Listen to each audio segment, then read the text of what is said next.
Hello and welcome to Daily Work Remote Strategies. We are talking today about a couple of things that have to do with conversations at work in which there may be disagreements. Today you have two of us coaches joining you. This is Brian Branagan. And Brian is in the Seattle area and he's been a coach with us for a long time. And one of Brian's expertise and something that he has training in is called echo listening. Can you speak a little bit about that before we jump into these couple of questions, Brian? Sure. Echo listening is a business based out of Boulder. ECHO stands for Effective Communication in Healthy Organizations.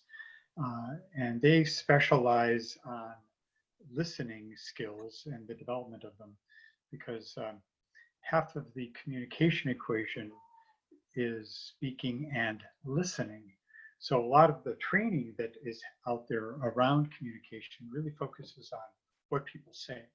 And what they do is really focus on how do you build better listening skills? And more importantly, how do you understand what the listening skills and habits are of the people that you're speaking to? Because it's not what you say that matters, it's what you say and is heard. So if you have a better understanding of how somebody listens to you, or as I like to say, what the listening is that they're giving you, then you can speak in a way that lands inside their listening. And that's a perfect frame up for the questions that have been coming up this week. We don't know why these questions have been coming up. We don't know if it's a work specific thing. We don't know if it's things that people are asking also at home, just in the world in general, but you will see that a few of the questions are about disagreements. So we'll jump right into it. Okay, first question. I have a team member who disagrees with me. And I see some large scale things that my team member may not be seeing. How do I listen to my team member and at the same time influence them to see things my way? So that's the question. I'm going to repeat it because a couple of people just jumped on the call. I have a team member who disagrees with me. I see some large scale things that person may not be seeing in the role that they're in. How do I listen and at the same time influence that person to see things my way? And we're going to do this ping pong style. Brian, would you please start us off? Well, so I'm just curious about what it is that is happening in the conversation that has the person think that this team member disagrees with them. So I have a little more context on this because I was there when the question was they actually say they disagree. Like they just say the direction is incorrect, and they report to this person who's asking the question. The direction is wrong. You're not going about it the right way. That kind of thing, in a pretty direct but not mean way. Yeah. Well, so it's important then to take a step back and understand what's the thing that's trying to be taken care of, and so if this is a direct report, it's reminding the direct report what the team is responsible for taking care of. So you're immediately then creating a we context, so that there's you and me, and together we make a we. And we are responsible for this result. Now, we can have a disagreement about the manner in which we're going to take care of this thing we're responsible for. But we can't have a disagreement about the fact that we are obliged to take care of this. So it's so one way is just simply saying I disagree is a kind of a conversation ender, So so you have to be a little uncomfortable and open up to, okay, what is it that you see needs to be taken care of that I'm not seeing? So you're asking a question, so that you can surface both data and interpretations. So So if I'm understanding right, you're saying, I hear you saying a couple of things. If the manager does not agree with someone on his team and that person strongly voices an opinion, you're saying two things. One is the manager can remind the person of, here are the roles and goals, here are the priorities of our team, and also can say, what is it that needs to be taken care of? So ask a more broad question in that sense. Is that accurate? Yeah, and it may also be, do we have the capacity? What is it that I'm not seeing? Mm-hmm. What is it that I'm not seeing? Yeah. Yeah. And shall we keep jumping back and forth? Yeah. All right. So I would say to this question, and I'll just read off the part that I'm responding to. How do I listen and at the same time influence them to see things my way? I would answer to the person asking the question, you can't. Yeah. and Brian's nodding along. And what I would say is it's almost like, the situation when you're trying to write something, but then you start editing it at the same time. Those are two different minds, our creative and getting ideas down and editing it and constraining it. And similarly, which is often why you'll see me on these webinars, I try to summarize or to see if I've caught what the other coach is saying, because I'm not sure I'm not sure that what I'm hearing when Brian's speaking is exactly what he means. So I'll catch it and I'll ask. If I'm listening, I'm probably not influencing my ideas. I might be influencing on a personal level in that I want to hear you, but I think that's not what's meant here. Right. So unfortunately, and I actually know that this might be not the answer someone's looking for, I don't think you can. You need to first listen and then influence, to the degree that maybe even if you have a good relationship with this person, maybe you would even say, here's something, I know how you feel about this. Let's split our meeting, however long we have, let's split it in half. Let's do the first half of talking about your concerns and what's on your mind and what you think won't work. Yeah. And then let's spend the second half talking about how it could work. So looking at the how, but maybe even just bucketing for them. I do want to get this, and I also want to give you some perspective. So, and a good point there, and that you can't both simultaneously receive and influence. So one of the things that, and if you could put in the chat box the URL for Echo Listening, there's some great resources there on listening. One of the things that they point out is people have different listening habits. So it may be that you and the other person have different listening styles. And what echo listening kind of shows is that there are 4 predominant listening styles or habits that are based on some communication research, so it's scientifically validated. And it really comes down to 2 things, like what you're listening for, so which can be on a continuum of data or concepts, and who you're listening to, which is on a continuum of really trying to understand what's the meaning making that the other person has. Like trying to understand, okay, something's going on in that person and I really want to know what meaning that is for them. Or it's you're focused on yourself, reflecting on your own experience. What does this have meaning? So sometimes there can be a mismatch in listening styles between 2 people. So somebody who is, listens primarily to data and listens to past experience, to try and make meaning of what's going on, may have not a small opening, or may not be receptive to, big ideas and big picture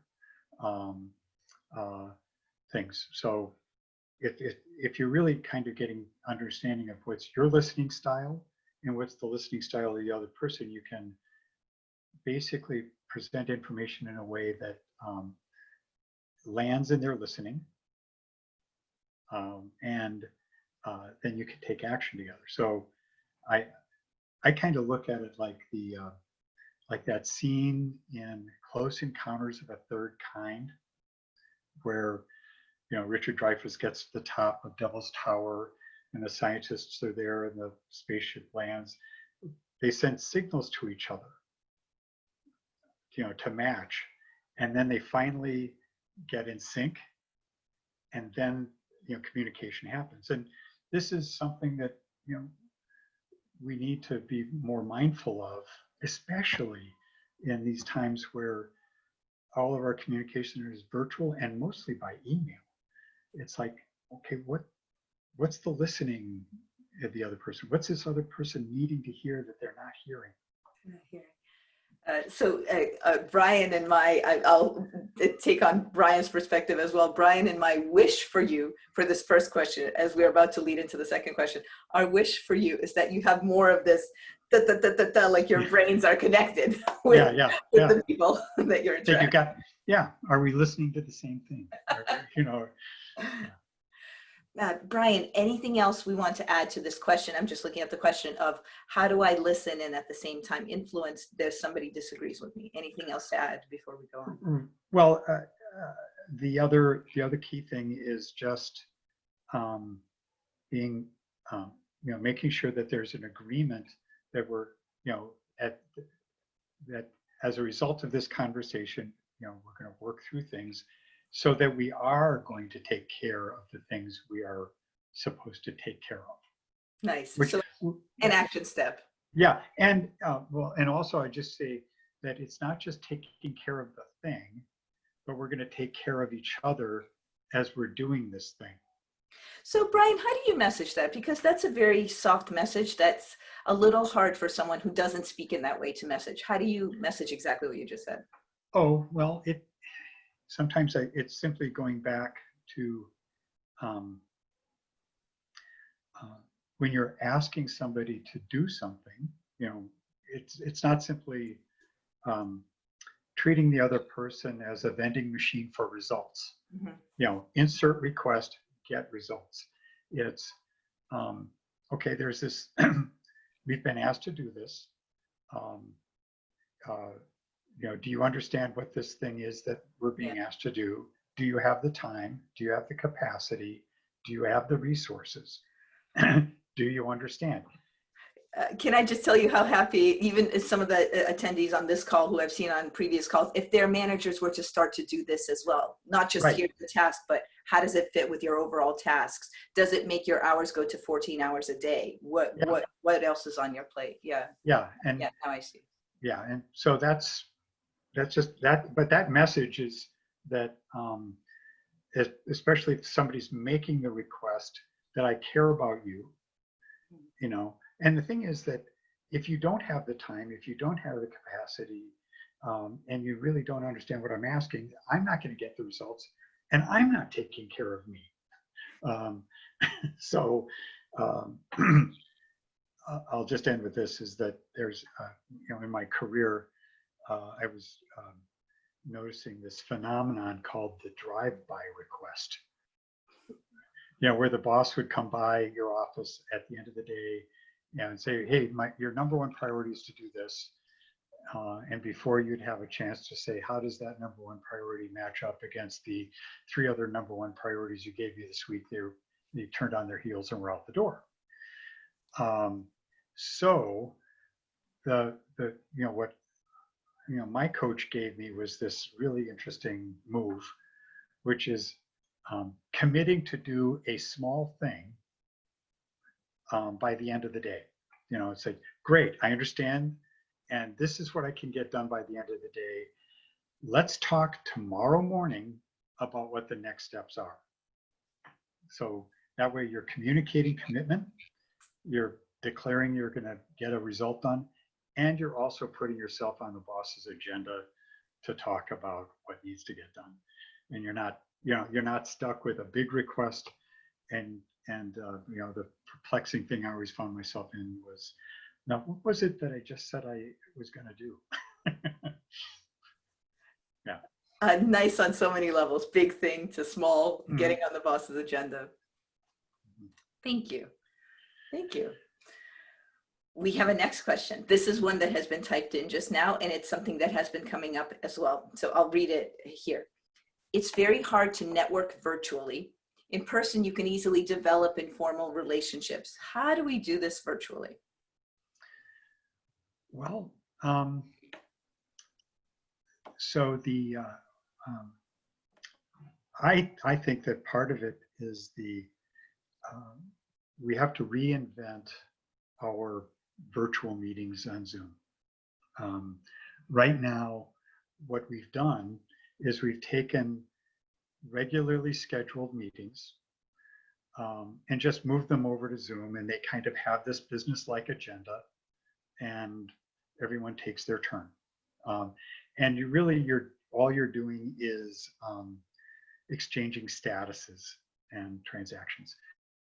So there's a great coach and trainer named Judy Rees, Judyrrees in Britain, judyrees.co.uk. And she's doing a lot about how to really transform Zoom meetings. And so this would be things like adding in breakout rooms, bringing in more conversation about, so you're moving things beyond the transactions to sharing information about resources or approaches. So we pretty much have to reinvent the water cooler in this COVID time. And one way to do that is different breakout rooms and even setting up different forums for people to share.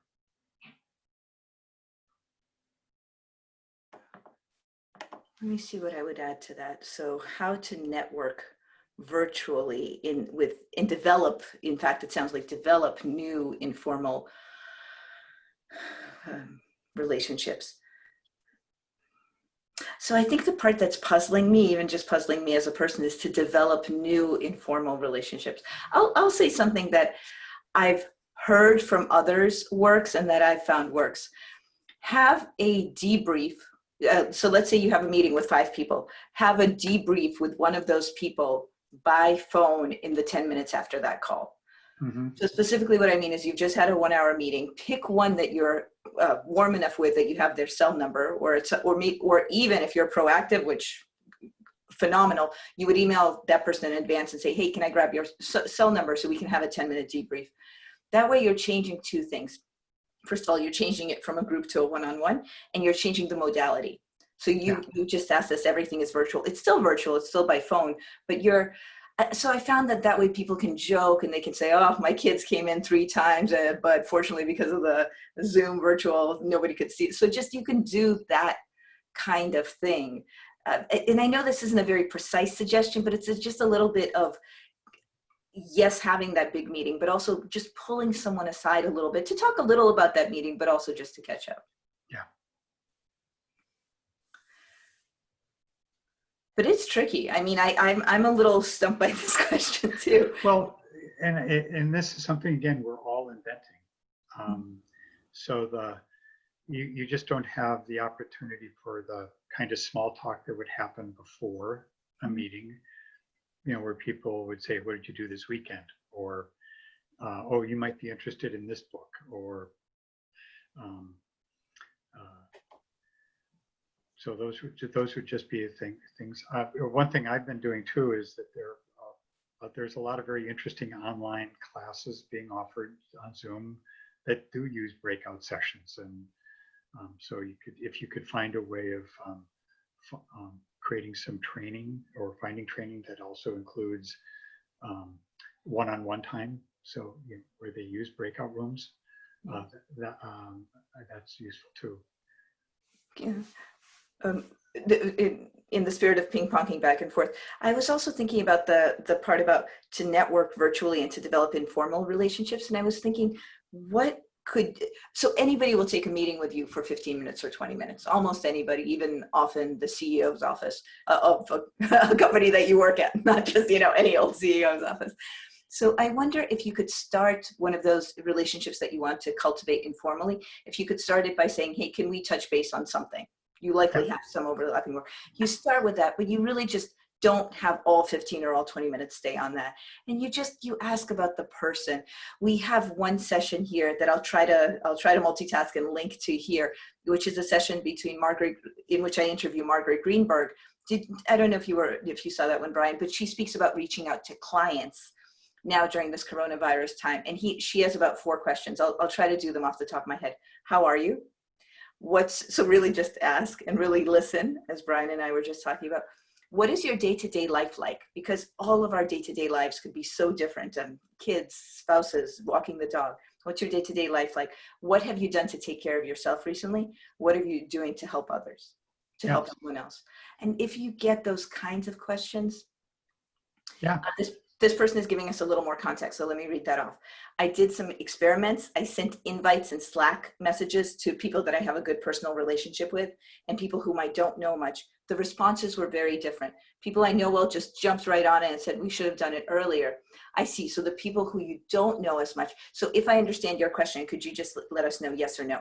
You'd actually like to get more responses from the people who you don't know as well, but you still want to, because all of us are going to be working from home likely through the end of the year. Is that the question? Yeah, That's it seems like it. Yeah. So then it's trying to create larger gatherings. So it isn't just a one-on-one with a person, but like a larger gathering. If you can think about pre-COVID times, you could do informal networking by going to a professional association meeting, and they would have the keynote speaker that everyone wanted to see, but there would be that cocktail hour before. Okay, so we don't have that in the COVID times, but I think you could still find a way to create a situation where people could come together. I just on Facebook was invited to a watch party for an artist. So that was interesting because we were all watching the same thing, and we were texting each other during it.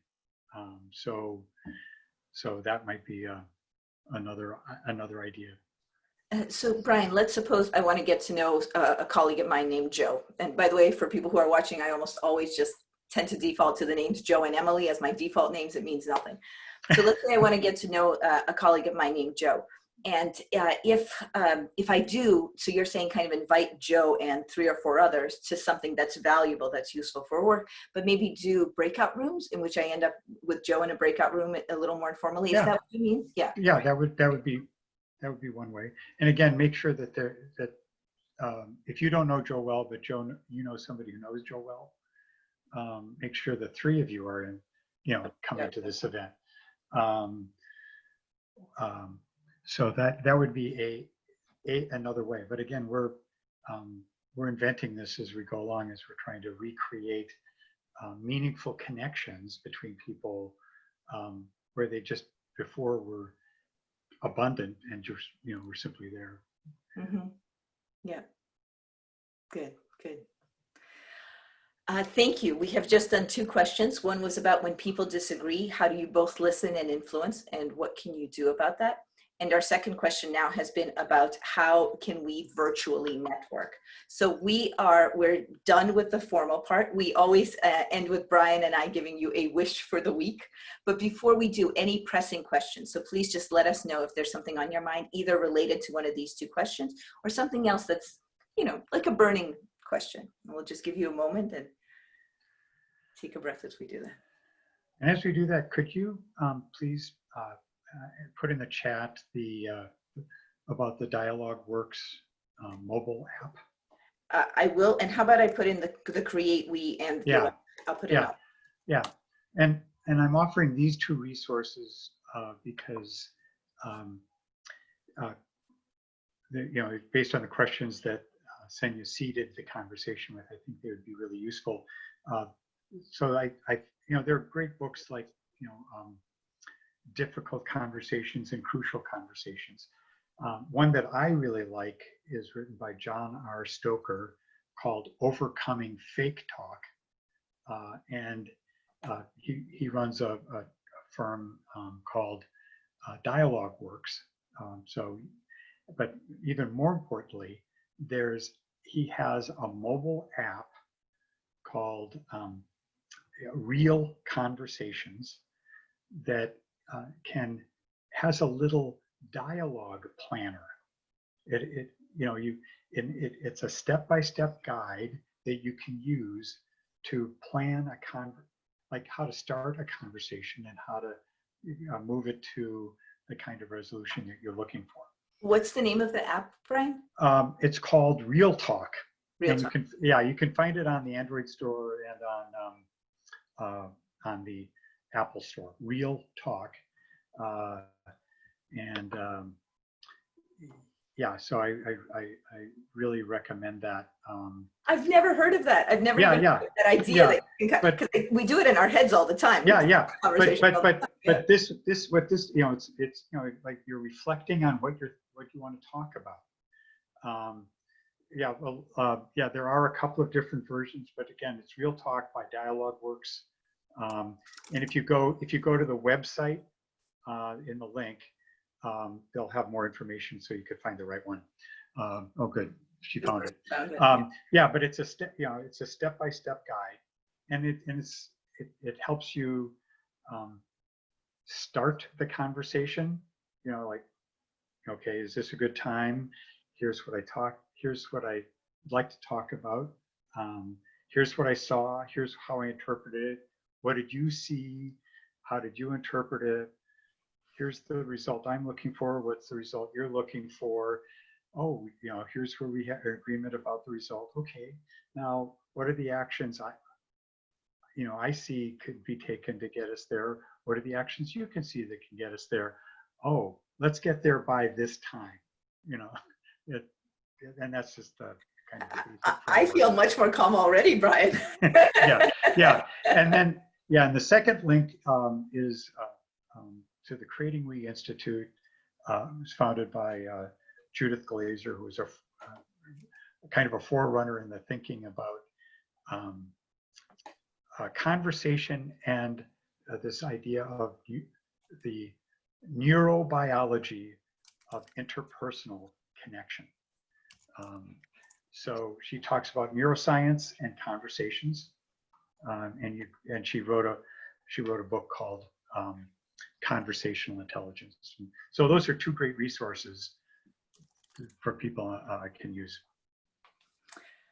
And as we end, Brian, what is your wish for our attendees today as they go into the weekend and next week? And I will do this. Well, just remember that you and me equals we. Mm-hmm. And together we can accomplish very much. Thank you. And my suggestion is very physical. Sleep. That's always good.